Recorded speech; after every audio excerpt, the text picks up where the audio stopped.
Assalamualaikum warahmatullahi wabarakatuh. Bapak Ibu yang saya hormati, puji syukur kepada Allah Subhanahu wa taala pada kesempatan hari ini saya bisa menyampaikan materi yang sudah saya peroleh selama mengikuti pendidikan guru penggerak di modul yang pertama. Yang kedua, salawat serta salam marilah kita sanjungkan kepada junjungan kita Nabi Muhammad SAW yang kita nantikan syafaatnya menjamin hadza ila yaumil qiyamah. Amin ya rabbal alamin. Bapak Ibu guru yang saya hormati, di sini saya menyampaikan materi tentang budaya positif, ya. Artinya kalau kita lihat dari judulnya, budaya itu adalah adat kebiasaan kita. Artinya kebiasaan-kebiasaan yang baik yang juga harus kita lakukan di sekolah kita ini. Oke. Untuk itu saya mohon kepada Bapak Ibu guru untuk menghadirkan diri kita secara utuh di sini untuk bisa menyerap apa yang bisa saya sampaikan. Jadi mohon maaf nanti kalau ada kesalahan, karena di sini saya juga masih dalam tahap belajar, jadi tidak ada kata-kata yang baik atau yang sempurna bagi manusia. Pasti ada kesalahan. Jadi kita di awal sudah mohon maaf apabila nanti ada kesalahan. Yang pertama saya minta Bapak Ibu guru sekarang, karena duduknya sudah berpasangan, kecuali yang belakang satu itu tidak ada pasangan. Oke, Bapak Ibu guru, tolong salah satu dari panjenengan semua untuk menghadap ke pasangannya masing-masing. Oke, ya. Ya, keduanya saling menghadap. Nanti kalau salah satu repot, keduanya. Penting ini sangat penting. Bapak Ibu sangat penting. Oke. Sekarang saya minta untuk yang sebelah timur untuk menggenggamkan tangannya. Sudah? Terserah, kanan atau kiri terserah. Untuk pasangannya coba Anda buka genggaman tangan yang pada teman Anda itu. Ya silakan Anda buka, coba. Oke, sudah terbuka semua. Alasannya Bapak Ibu yang sebelah timur, kenapa Anda buka? Ayo. Kenapa Anda buka genggaman tangan Anda itu? Karena buka temannya. Misalkan kalau Anda menggenggam sesuatu di sini adalah penting banget, apakah Anda akan membukanya? Tidak. Artinya apa Bapak Ibu? Siapa yang berhak mengontrol tentang diri kita? Diri sendiri. Ya. Artinya genggaman tangan ini tidak mungkin mau terbuka kalau Bapak Ibu yang menggenggam tangannya tidak mau membukanya. Itu masalahnya. Artinya kontrol itu pada diri kita sendiri. Ini pembelajaran awal tentang kontrol diri supaya kita bisa lebih memahami bahwa perilaku kita yang sebenarnya tentang materi kita di budaya positif ini kegiatan-kegiatan yang dilakukan di sekolah kita selama ini yang bisa untuk menumbuhkan kebiasaan-kebiasaan yang baik bagi diri kita dan bagi anak-anak kita. Nah, teori kontrol oleh Dr. William B. Glasser atau choice theory yang kita kenal selama ini adalah ilusi guru dapat mengontrol murid. Contohnya seperti itu tadi. Kita selama ini mungkin hanya memerintah. Sebenarnya itu hanya ilusi, hanya saja. Tidak akan menjadinya nyata. Ilusi bahwa semua penguatan positif efektif dan bermanfaat. Seakan-akan kita memberikan ujian terhadap karya siswa, dia akan merasa senang mungkin pada saat itu. Ya. Ilusi bahwa kritik dan membuat orang merasa bersalah dapat menguatkan karakter. Ilusi bahwa orang dewasa memiliki hak untuk memaksa kepada anak-anak. Ini adalah hanya hayalan saja sebenarnya. Kenapa disebut hayalan? Karena yang nyatanya mengontrol diri adalah diri sendiri, bukan orang lain. Mungkin anak-anak akan ikut kepada kita pada saat ada kita di situ, dia akan merasa saya akan patuh. Makanya ini disebut dengan teori kontrol.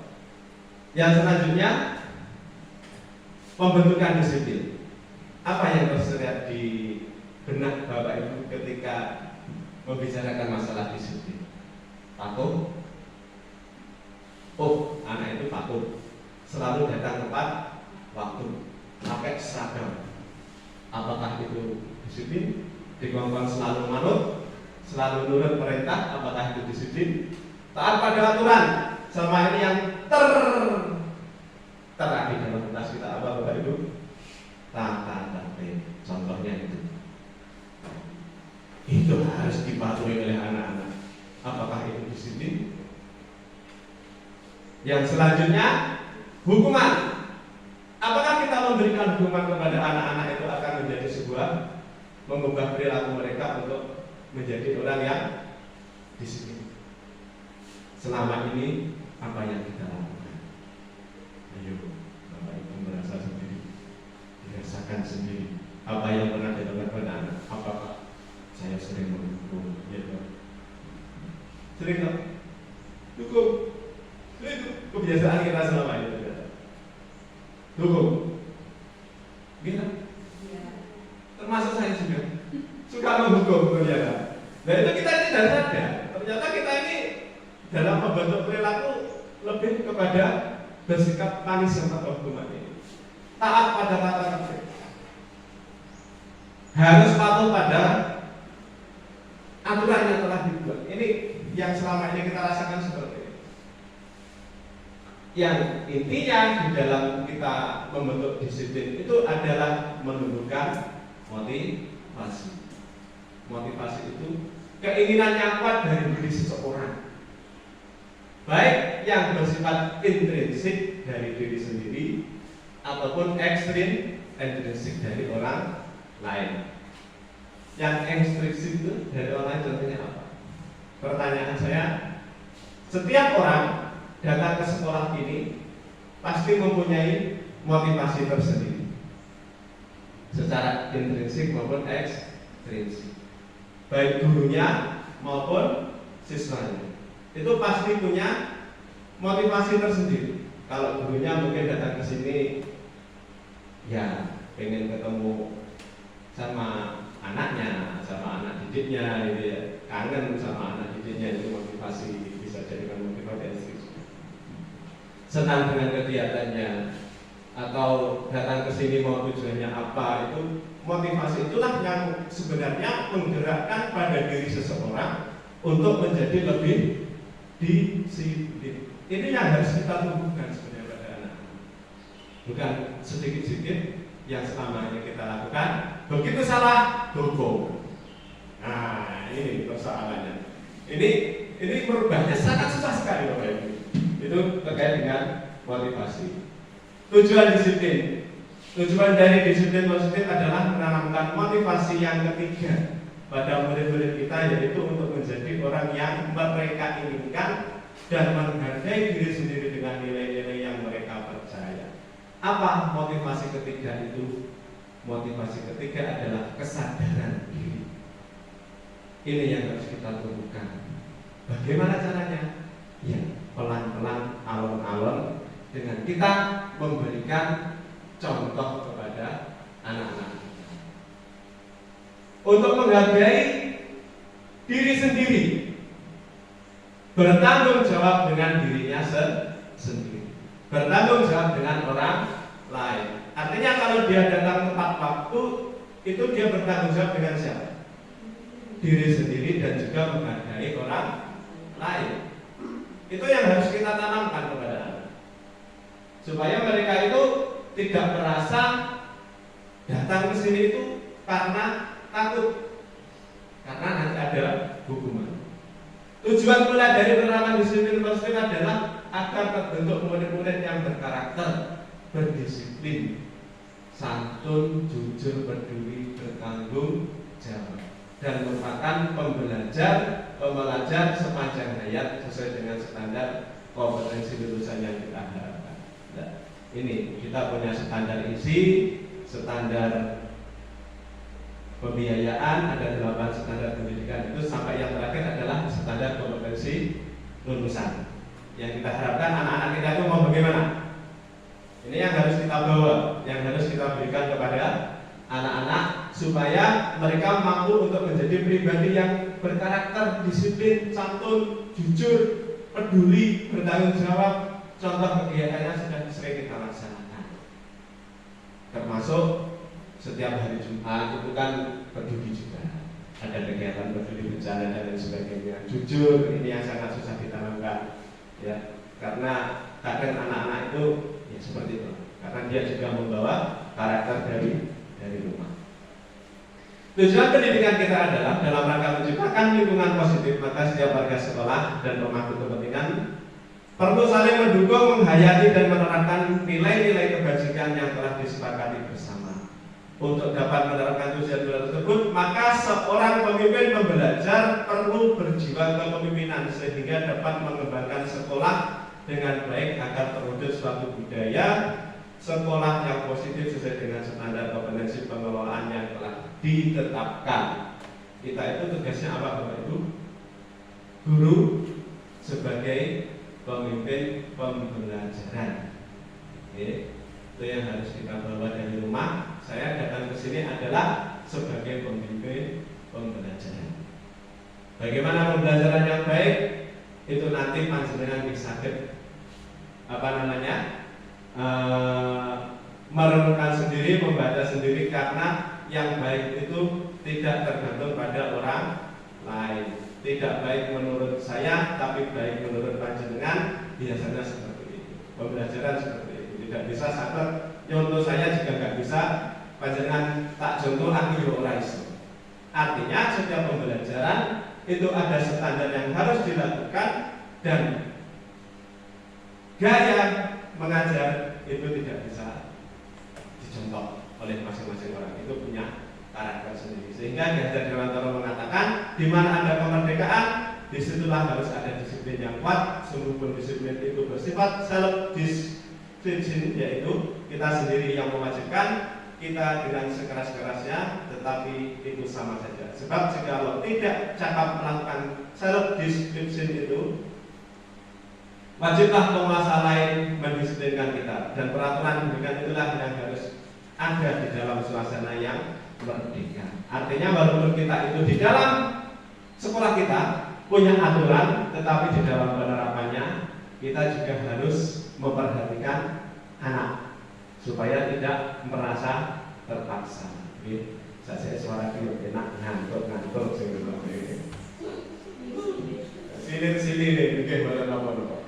yang penting kita berusaha untuk sebisa mungkinlah menangkap apa yang ingin kita capai di sekolah ini. Oke, di dalam motivasi itu, ya, manusia di dalam menjalankan kehidupannya ada 5 kebutuhan dasar yang wajib dipenuhi, dan itu akan di dalam perilakunya, apabila tidak terpenuhi itu akan nampak di dalam perilaku anak-anak manusia itu. Yang pertama apa? Bertahan hidup, survival. Bagaimana caranya bertahan hidup? Dengan bekerja, dengan belajar, dia akan menjadi orang yang mampu bertahan hidup. Karena bagaimanapun sifat manusia, kita sudah dibekali oleh indera, oleh rasa, dan semua itu bisa untuk dijadikan bahan bagi manusia untuk bertahan hidup, survival. Yang kedua, kasih sayang dan rasa diterima, love and belonging. Ini yang harus juga terpenuhi bagi anak dan juga bagi manusia pada umumnya. Apa? Kasih sayang. Coba kalau kasih sayang yang kurang, pasti ada perilaku yang aneh, gitu. Diamati saja, dilihat. Bagi mereka yang kita mendapatkan kasih sayang dan rasa diterima, itu akan menjadi perilaku yang aneh bagi anak. Dia akan mencari perhatian dengan melakukan tindakan-tindakan yang terkadang tindakan itu arahnya ke sisi yang negatif, bukan kepada sisi yang positif. Dan rasa diterima itu penting, sebab kalau orang sudah merasa tidak diterima, apa yang terjadi? Mau bergabung pun sulit, mau bergaul dengan siapapun juga sulit. Nah ini penting, dan rasa diterima. Kebebasan, freedom. Manusia itu pengen bebas, wajar, karena punya keinginan juga. Bagaikan burung terbang itu bebas, mau kemana pun tanpa aturan, mau ke kanan, ke kiri, menukik atau mau gaya apapun, kalau burung itu bebas. Yang selanjutnya kesenangan atau fun. Ini harus terpenuhi juga Bapak Ibu. Kalau selalu sepaneng nanti nggak seneng-seneng, akhirnya ngelukur, stres itu yang terjadi.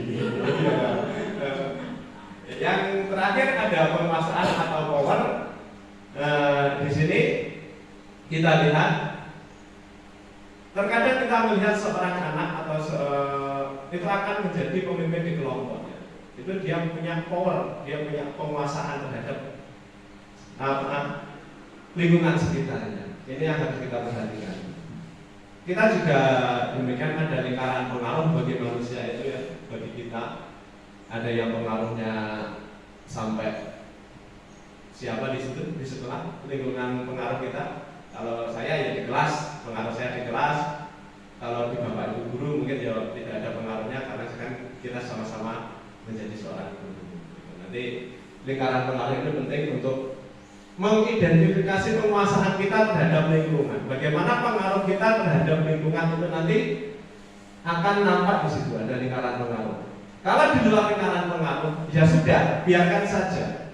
Karena kalau kita mau memikirkan yang ada di luar lingkaran pengaruh kita, yang terjadi yaitu stres. Karena di luar kemampuan diri kita.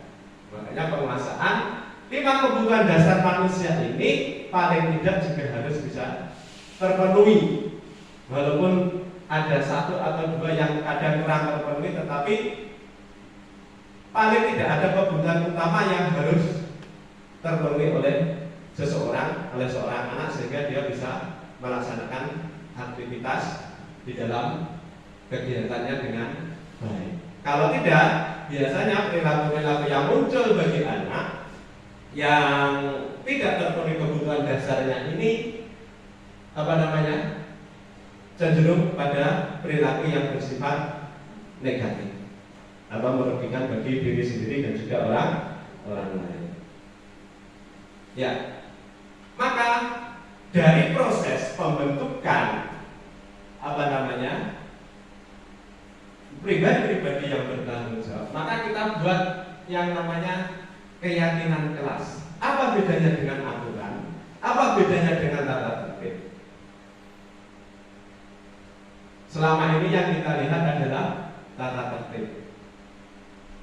Sopo sing tata tertib? Yang membuat adalah bapak ibu guru. Anak tidak pernah dilibatkan. Itu yang terjadi sekarang. Makanya di sini ada keyakinan kelas. Siapa yang membuat keyakinan kelas?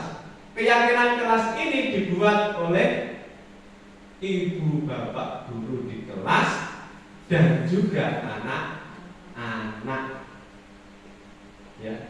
Nilai keselamatan atau kesehatan inilah yang kita sebut sebagai suatu keyakinan, yaitu nilai-nilai kebajikan universal yang disepakati secara tersirat dan tersurat, lepas dari latar belakang suku, negara, bahasa maupun agama. Ini yang harus kita temukan. Nilainya apa? Di sini mengarah kepada profil pelajar Pancasila, beriman, bertakwa kepada Tuhan Yang Maha Esa, berakhlak mulia, mandiri, bernalar kritis, berkebinekaan global, bergotong royong, kreatif. Ini tujuan pendidikan kita sekarang, Bapak Ibu. profil pelajar Pancasila yang didengung-dengungkan sampai sama Mas Menteri diberi kegiatan guru negara sampai guru merdeka. Tujuannya adalah ini sebenarnya. Profil pelajar Pancasila. Bagaimana anak-anak menjadi beriman, berakhlak mulia, mandiri, bernalar kritis, berkebinekaan global yang selama ini sudah banyak dirongrong oleh berbagai pihak yang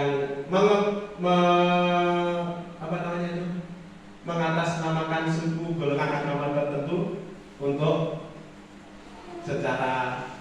secara umum ingin menghancurkan negara kita. Ini yang harus kita waspadai. Makanya di sini di dalam profil belajar Pancasila ini berkebinekaan global. Okay. Keyakinan kelas ini harus kita buat Bapak Ibu. Mungkin Bapak Ibu bisa membuatnya dengan anak-anak, kesepakatan kelas supaya kelas kita menjadi lebih baik. Kita tinggal mengingatkan saja sebenarnya kalau sudah membuat keyakinan itu. Tahapan menciptakan program kebajikan. Lihat daftar kebajikan yang telah disusun bersama. Misalkan apa? Bertanggung jawab, disiplin, menghormati. Itu contoh-contoh daftar kebajikan. Tentukan nilai kebajikan yang ingin jadikan perhatian utama di sekolah Anda. Di sekolah kita itu maunya apa? Terutama di kelas. Misalnya saja kalau anak-anak itu ingin anak-anak yang bertanggung jawab, atau dia bekerja dengan sesuai dengan tugasnya, itu bisa kita sepakati dengan anak-anak bertanggung jawab, misalkan mengerjakan tugas tepat waktu. Terus apalagi yang bisa nilai-nilai kebajikan yang ingin jadikan patokan utama di kelas itu? Bertanggung jawab, menghormati siapa yang menghormati? Bapak Ibu guru dan juga teman-teman. Kalau sudah kita sepakati nilai-nilai kebajikan yang menjadi peran utama itu, sempurnakan beberapa nilai kebajikan yang utama, bahas kembali ke dalam kelompok utama. Oke. Setelah itu dibuat poster. Saya sudah punya ambil contoh di sini. Kesepakatan kelas yang saya buat dengan anak-anak saya di kelas 6.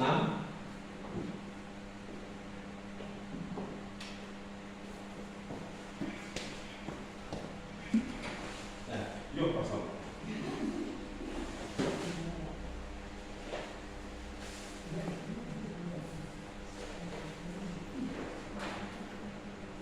Nah, ini Bapak Ibu, ini adalah contoh kesepakatan kelas saya. Ini belum saya tempel karena masih dalam tahap penyempurnaan. Yang pertama, kami guru dan murid bersepakat datang tepat waktu.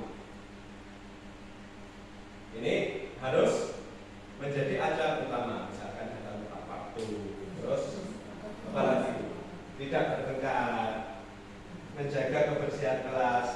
Ini kesepakatan yang telah kita buat dengan anak-anak. Contoh seperti ini nanti dapat panjenengan terapkan di kelas masing-masing, bagaimana membuat kesepakatan kelas ini sehingga kelas kita itu menjadi lebih aman, lebih nyaman bagi anak-anak. Yang penting buat mereka itu merasa nyaman dulu. Makanya gimana? Setelah itu kita buat kesepakatan, ketika ada pelanggaran kita tinggal mengingatkan. Itu intinya seperti itu. Jadi tidak harus sebuah hukuman yang sering kita lakukan. Anak terlambat, apa yang terjadi? Lari. Itu. Ya. Tidak mengerjakan tugas, lari. Apapun pelanggarannya, hukumannya adalah lari. Nah, ini tidak tepat sebenarnya, karena tidak sesuai dengan kesalahannya. Ini yang harus kita lakukan. Pembentukan keyakinan sekolah atau kelas. Keyakinan kelas bersifat abstrak daripada peraturan yang lebih rinci dan konkret. Keyakinan kelas berupa pernyataan-pernyataan universal. Pernyataan keyakinan kelas senantiasa dibuat dalam bentuk positif. Bentuk positif itu contohnya seperti ini. Jangan ramai. Itu positif atau negatif? Negatif. Kalimat positifnya?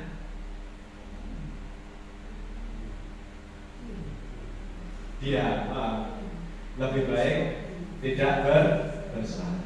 Jangan rame. Itu bentuk pernyataan yang negatif. Kalau dibuat jangan bersuara, sama dengan jangan lari di koridor. Itu negatif atau positif? Negatif. Kalimat positifnya apa? Berjalanlah di koridor. Jadi kalimatnya bentuk kalimat positif. Seperti yang kita tanamkan untuk kepada anak kita, sehingga dia benar-benar tertanam di dalam otak bawah sadarnya. Keyakinan kelas hendaknya tidak terlalu banyak sehingga mudah diingat dan dipahami oleh semua warga kelas. Saya hanya 5. Nanti kalau sampai terlalu banyak ya kita susah sendiri. Keyakinanlah sebaiknya sesuatu yang dapat diterapkan di lingkungan tersebut. Ya, haruslah ya, harus bisa diterapkan. Jangan membuat aturan tidak bisa, membuat keyakinan tidak bisa diterapkan. Semua warga kelas hendaknya berkontribusi dalam membuat kegiatan kelas lewat kegiatan curah pendapat. Bersedia meninjau kembali dari waktu ke waktu. Evaluasi ini yang harus kita lakukan, nanti kita lakukan. Contoh keyakinan kelas ada di sini, ada 3. Hormat. Kami meyakini bahwa sangat penting untuk menghormati semua orang dan barang milik orang lain. Artinya kalau anak sudah yakin dengan itu, dia tidak akan istilahnya mengambil hak milik orang lain tanpa izin. Itu bisa. Bekerja. Kami meyakini bahwa sangat penting untuk mengerjakan segala pekerjaan atau mengikuti kegiatan yang telah ditugaskan. Ini sangat penting. Kira-kira kalau masalah kerja itu di kelas kita kerja kelompok misalnya. Tugas dari bapak ibu guru misalkan olahraga, suruh loncat-loncat, itu kan ditugaskan. Mengikuti kegiatan dengan baik. Diterima dan dimiliki. Kami meyakini bahwa sangat penting untuk merasa diterima pada suatu kelompok dan saling peduli dengan satu dengan yang lain. Susah sekali untuk menanamkan kepada anak-anak kita saling peduli dan saling menerima. Yang ada saya nggak mau dengan si dia. Saya kelompokan sama itu saja Pak. Saya dengan ini saja Pak. Saya nggak mau dengan dia. Ini yang sangat susah sekali. Ya memang secara psikologis anak-anak memang punya sifat dasar seperti itu, tapi sebisa mungkin bagi kita untuk dapat bisa menetralisir kegiatan-kegiatan yang seperti itu sehingga dapat menciptakan rasa saling menerima dan saling memiliki.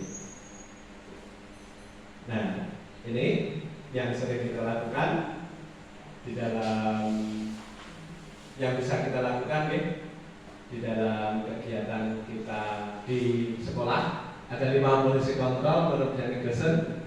Bagaimana guru sebagai penghukum, membuat rasa bersalah, dia sebagai teman, sebagai pemantau, dan juga sebagai manajer. Apa maksudnya Bapak Ibu? Di dalam menghadapi masalah dengan anak-anak kita, kalau memang anak-anak itu bersalah, maka 5 hal ini dapat kita lakukan agar anak-anak itu sadar dengan kesalahannya. Nah, yang sering kita lakukan itu yang pertama sebenarnya. Ya, kita sebagai penghukum, wis hukum saya enak itu hukum. Ya, sering dong. Alah, tenang, gak usah dicoba. Udah berapa ya? Belum Pak, jangan debat. Seperti itu. Baik verbal maupun fisiknya nadanya tinggi, gak omong, bahasa tubuhnya sudah tidak bersahabat lagi, yang primatnya mendelik gitu, sambil nunjuk-nunjuk dulu gitu. Itu karakter kita sebagai seorang penghukum. Yang kedua, sebagai pembuat rasa bersalah. Nadanya bagaimana kalau ngomong? Melas, halus, sedih. Bahasa tubuh merapat pada anak agak lesu. Tapi anak itu tidak boleh, anak itu dipandang merapat aja bahaya. kita bisa kita bisa melihat situasi dan kondisinya. Sebagai teman, terkadang kita juga harus berposisi sebagai teman. Ngejak ngobrol, akrab, guyon, gitu. Walaupun pada akhirnya kita menunjukkan kepada anak tersebut bahwa apa yang dilakukan itu masih kurang tepat. Sebagai pemantau, suara datar, bahasa tubuh formal. Artinya pemantau itu apa?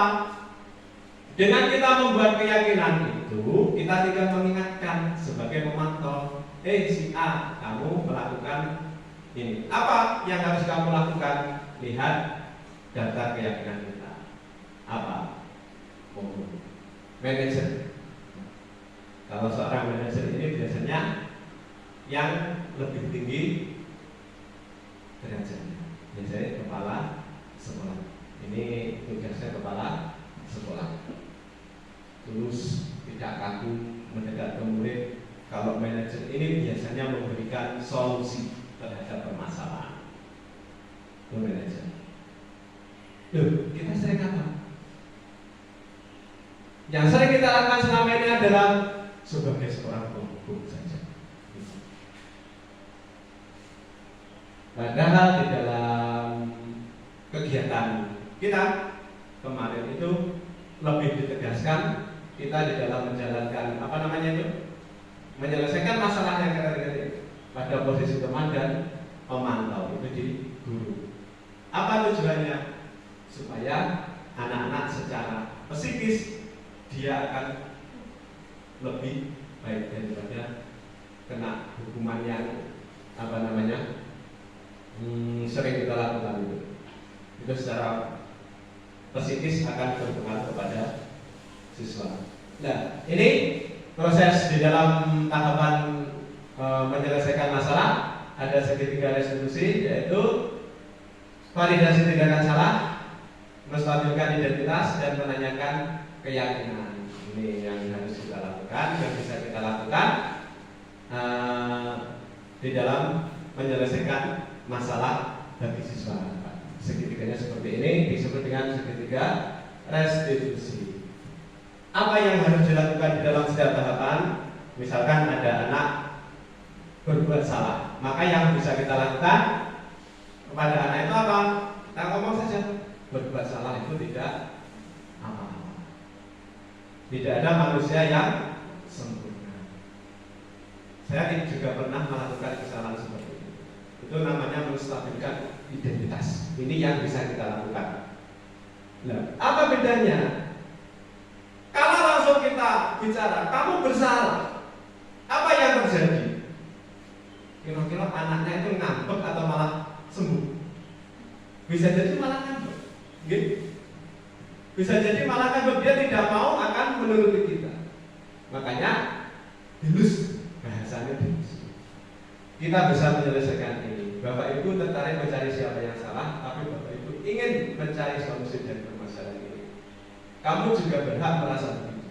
Misalkan ada anak yang rebutan, berebut sesuatu, dia menang, tapi yang lainnya jatuh sampai terluka misalnya.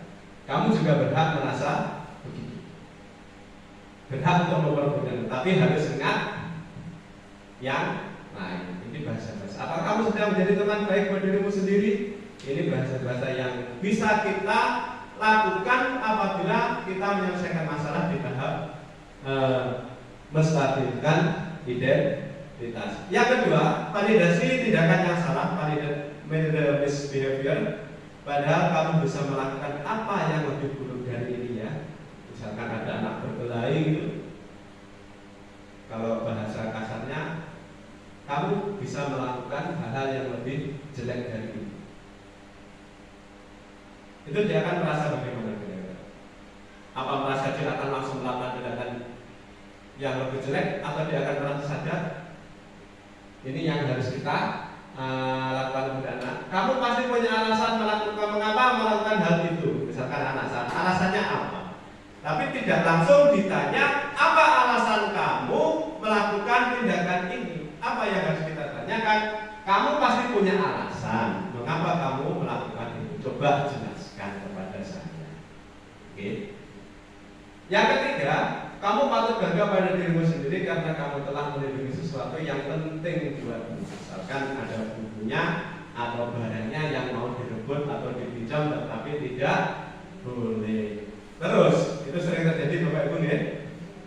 Terus kucai yang mau pinjam rebut. Nah, itu juga kita bisa lakukan.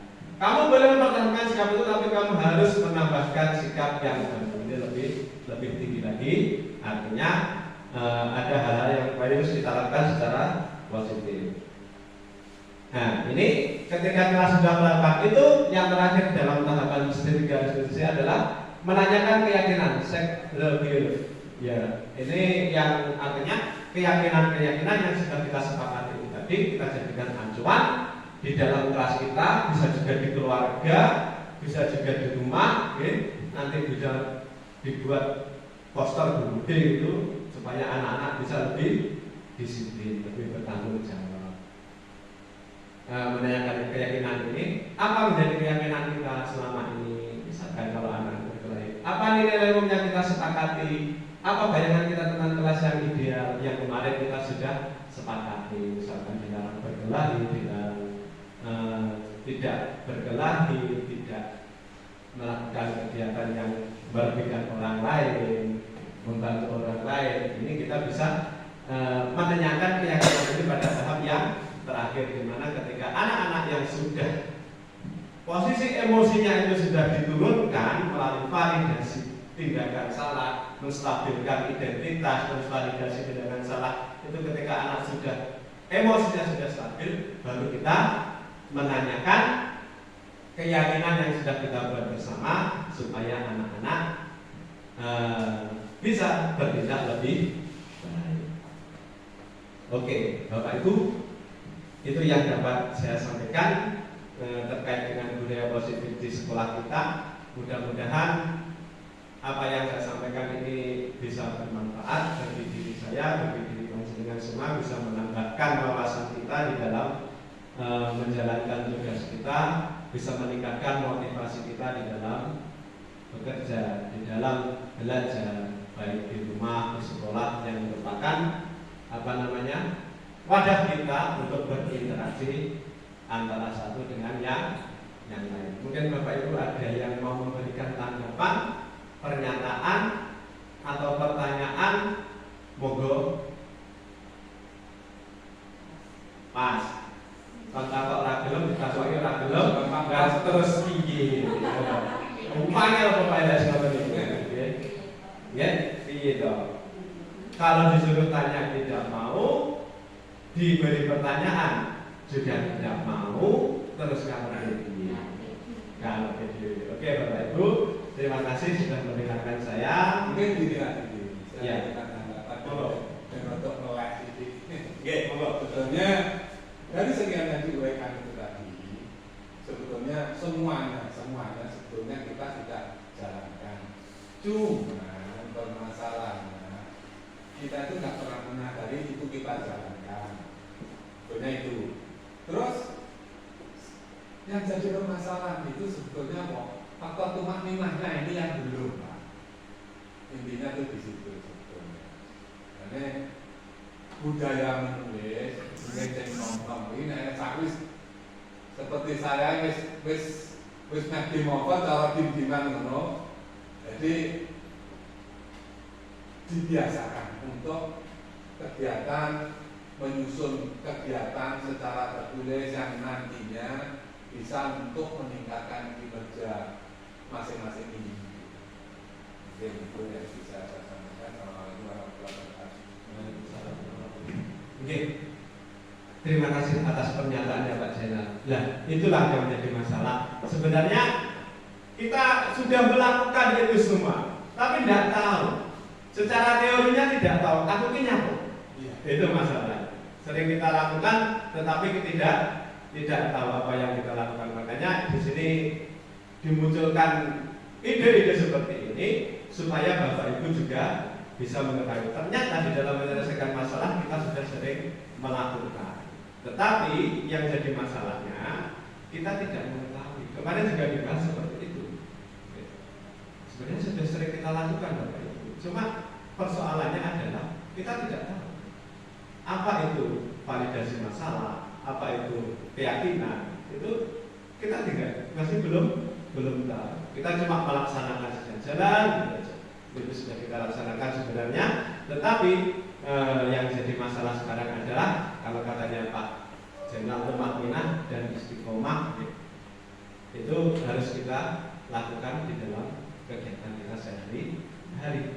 Itu penting sebenarnya yang di situ. Bukan masalah berat, susah atau sulitnya suatu pekerjaan, tetapi yang mudah-mudah saja. Tetapi itu dilaksanakan secara kontinu. Itu loh sebenarnya yang susah. Yang jadinya akan menjadi sulit. Contohnya di dalam pembiasaan kita, di dalam kelas mau hafalan surat An-Nas saja, surat Al-Falaq saja, surat Al-Ikhlas saja misalnya. Tapi kalau itu sebenarnya kan ringan. Tapi kalau kita lakukan setiap hari akan terasa sulit, akan terasa berat. Namanya istiqomah itu berat di situ. Istiqomah dan tumakninah itu berat, ajek itu berat. Melaksanakan kegiatan secara ajek itu sangat berat karena di dalam otak kita nanti akan secara tidak sadar tersusun pernyataan saya harus melakukan. Nah itu yang jadi berat. Makanya dimulai dari diri kita sendiri, Bapak Ibu, monggo kita awali dari diri kita sendiri untuk menjadi contoh bagi murid-murid kita di dalam melakukan kegiatan sehari-hari di kelas di sekolah kita ini, sehingga akan tercipta budaya-budaya yang lebih positif lagi bagi kelas kita dan juga bagi sekolah kita di dalam membangun karakter peserta didik yang sesuai dengan kita harapkan supaya bisa menghargai diri sendiri dan juga orang lain. Saya kira itu yang dapat saya sampaikan, Bapak Ibu. Terima kasih atas perhatiannya dan mohon maaf apabila ada kesalahan dan apapun, pasti sengaja atau tidak, karena ya kita di sini adalah manusia biasa, tempatnya salah dan lupa. Terima kasih. Saya akhiri. Wassalamualaikum warahmatullahi wabarakatuh.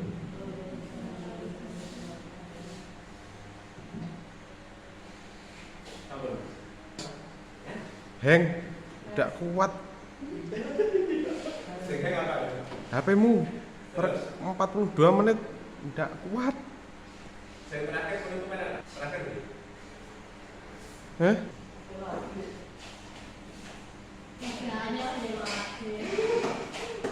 Botan ini. Tidak kuat, Mas. Terus? Ayo di stop tidak kena. Iya, kalau tak close masih apa ora.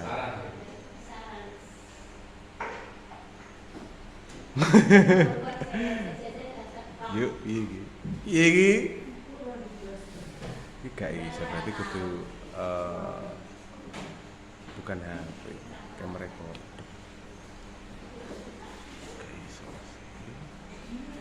Balik ya, jajal ya.